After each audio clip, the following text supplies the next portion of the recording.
Hey everybody, it's your friendly neighborhood cow, and I just thought we'd watch some trashy videos together on r/CRINGETOPIA. I hope you're all doing well and having a fantastic day, because you know I am.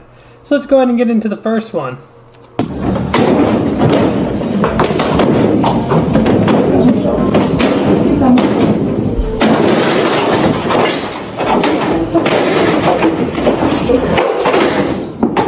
They're tracked too, dummies.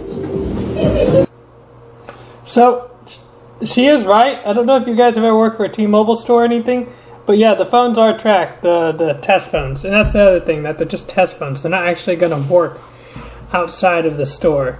So, I'm not sure what they were thinking. Obviously, they're hoodlums, which is unfortunate, because a lot of kids end up going down bad paths when they could take maybe a right turn instead of left, and maybe get a more honest living. So as you can see, they all smashed it down, took the phones, and I think it's, let's see. So I think shoplifting, it becomes a felony right when the property is valued at $1,000 or more. But if it's like if it's less than $7,500, it's like a 5th-degree felony. But still, right there, now you got a felony on your record, which is just all for some smartphones. Which is really unfortunate, because they're probably going to sell that, maybe make a couple $100, maybe. But if the person even for a second tests out that phone, then they're going to find out that, hey, this isn't actually working, and then they're not going to get anything at all. But likely, people like that, they'll try to sell it to somebody. If they say no, they'll try to rob that person too, and then they'll probably just get into more and more like this, digging themselves a hole. Oh, really? We went to elementary school together. Which one? I'll give you the benefit of the doubt and state that it would have been really easy for you to have known me while me not know you. After all, my elementary school days are pretty much a blur since I never paid attention. But I am honestly curious. You remember me? Which elementary school, huh?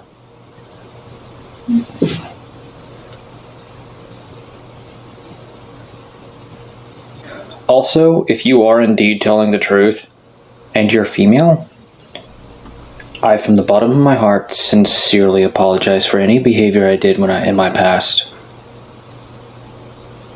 I was a kid who did not know better.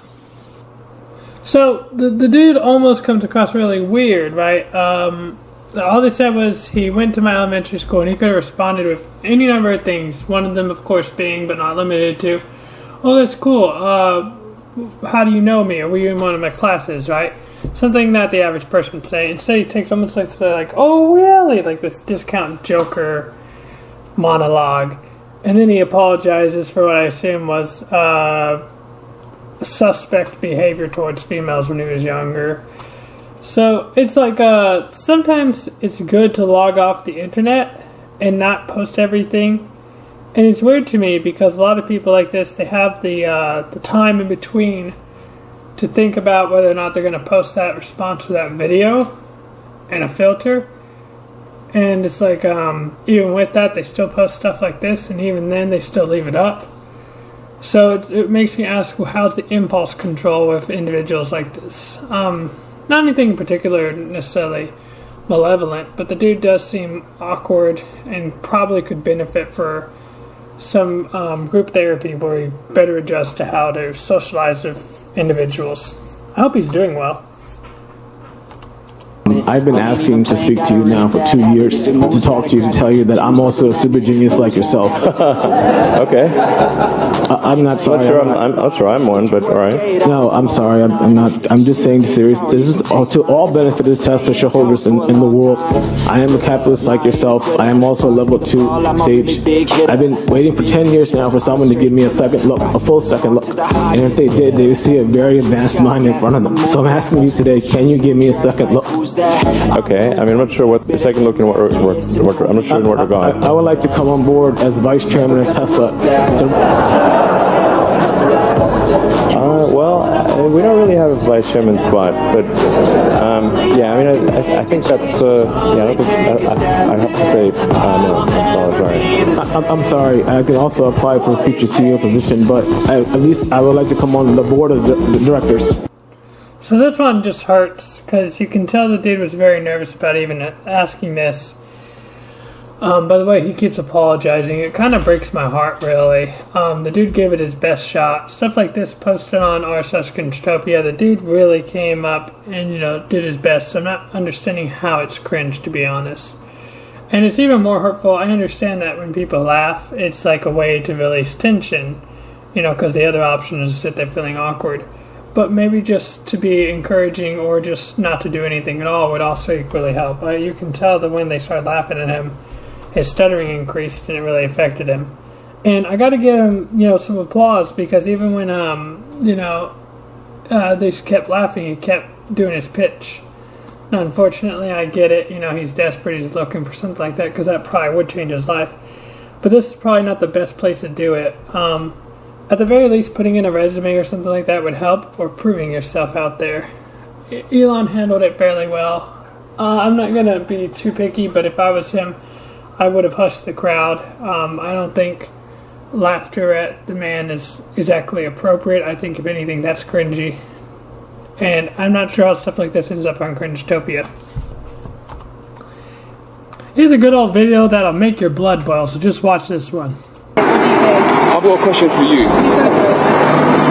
So, do you think what he's done is worse than racism? I mean, it's totally different. They're two different things, isn't it? When you're comparing I'm not condoning a thing that he's done. Sure. I don't agree with what he's done at all. Sure. But there's people that's convicted, been caught for racism, and has played football afterwards. They got punished, they got 8 game punishment or something like that. But people are now calling for people to be sacked, for them to lose their livelihood. I've just got to ask this question to everyone out there, is what he's done worse than what the people have done that are convicted for racism? So, I hear what he's saying. And like he's stressed, and I don't think he's defending the dude by any means. But the biggest problem is it's not that he should, be compared to those people, because it's two different things. Kicking your cat and being racist are two different things. Clearly, it sounds like to him, the racism is a bigger problem. I don't think that we should debate that. What I think it is if both individuals are conducting themselves in inappropriate ways, they need to be removed from the program. At the very least, you have to put that dude in jail. Like, that's just my opinion. You're laughing at kicking a cat. I don't give a fuck what it is, bro. That's some real monstrous shit. That's one of the flagship signs of a psychopath right there, bro. That's not even like a debatable thing, right? Like, that's one of the flagship signs. I think that's the difference between that and somebody who's racist. And again, racists are scumbags too.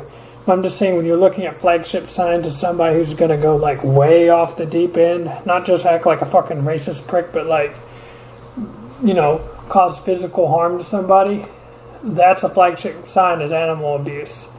So you gotta get that dude out of there, and you gotta get the racists out of there too, like permanently. Like, these are not good people to be representing your sport. These are not good people to be preaching, about how good they are. I mean, even with people like Greg Hardy, you look at people like that. Like, once something like that goes public, man, it follows you along. It just has a way of following you. The dude should have just condemned it and left it at that, because clearly this post ended up here, and people have a lot to say about what he said. The dude seems like a good dude. He's compassionate, but maybe his compassion should be more focused on the cat than on the dude who abused the cat. Here we have a great little image by CNN Health. Don't weigh me cards aim to reduce stress at the doctor's office. Morelove.org says that many people avoid going to the doctor in order to avoid the stress and anxiety of being weighed. And here we have a nice little image. Activate clown world vision. Everything looks exactly the same. See, the problem with this is there are people who genuinely need to be weighed. You have to be monitored, because if you're not, and you don't use preventative treatment, especially for those who have, really even if you do have health insurance and you have, if it's not covering everything like typical Medicaid or something would, you're going to find that you're going to spend a lot more money, especially in the long run, treating the problem that's already arrived, when you could have treated it early on and not had to deal with this in the first place. And the other issue, of course, being is that you're not living with the rest of the world. These problems are not going to go away just because you're ignoring them. With enough time, they'll show their ugly head. It's kind of like, I always like to compare stuff like this to leaving your room as it is. For example, let's say you leave your room exactly as it is, and you don't clean up, you don't do daily maintenance every day. Well, that room just keeps getting more and more dirty and filthy until a simple procedure of cleaning that would take you 5-10 minutes now becomes this multiple day-long hassle, and you don't even know where to begin, and you feel so overwhelmed that you just give up, and it just keeps piling on and on and on, and the story just never ends. And that's how it is for a lot of people. They don't treat the problems, and next thing they know, they go from having diabetes, which then causes high blood pressure, which then causes, heart failure, which then causes an early onset death. And I don't want to see that for people like that. I'm not going to sit here and make fun of people. I understand you don't want to see that. Some people go to the doctor because they're afraid of hearing possible bad news. Consider that you might hear good news. And here's the other thing. And this is just so simple, but it's not difficult. Hearing that bad news doesn't mean it wasn't there in the first place. You have to accept that. Maybe it becomes more real to you, or maybe now you're hyper aware of it. I understand all that. If you don't get this checked out, if you don't constantly get shit monitored, it's going to get bad. You need to take care of yourself and your loved ones. You don't want to go down that path where you say shoulda, woulda, coulda. And listen, I do want to add, for those who have eating disorders or anything like that, there are always going to be exceptions, because you do need to circumvent around that so that way you can get them in the office in the first place. But this should not be the golden standard that we go with at all times. I think that should be perfectly clear.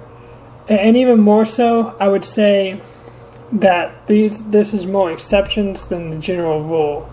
You have to be real with yourself. You have to.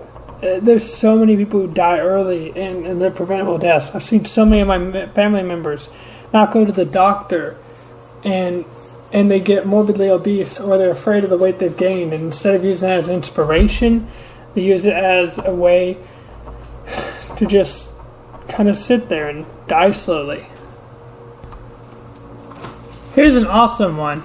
Y'all really don't understand how real this grind is. My life has taken a complete 180 over the last 8 months. Hashtag 154 pounds down. That dude's looking good, man. That's awesome. But of course, then there's Vino celebrating weight loss is fat phobia.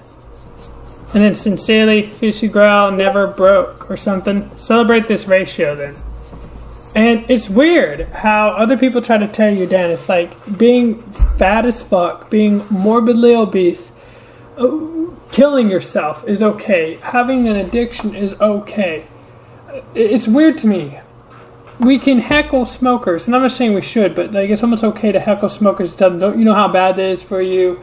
Or somebody who's an alcoholic, you need to get help. Or somebody who's who's using substances like heroin or meth or anything. All these different things. It's okay, we'll get you the help you need. But all of a sudden, when it comes to people who are morbidly obese, it's like, oh no, they're brave, they're strong, let them be the way they are. Or they try to stay healthy at all sizes. That's not the way it is. And I would say the same as somebody who was like 280 pounds of muscle. It doesn't matter if it's fat or muscle. The more weight you have, the harder your heart has to pump. So especially when you get bigger, like with bodybuilders, for example, and you start packing on a lot of weight, there's this thing called cardiac remodeling that happens, and this is what leads to early onset heart attacks and sudden deaths in a lot of people. If you look at Kali Muscle, for example, he had a complete 100% blockage, and that caused him to have a heart attack. And this is nothing new, right? So the problem isn't that, you know, it has nothing to do with your value as a person when we say we want you to lose weight. It has nothing to do with that we think you're ugly or anything like that. It's not that we're discriminating against you. It's not anything like that. We just don't want to fucking see you die early.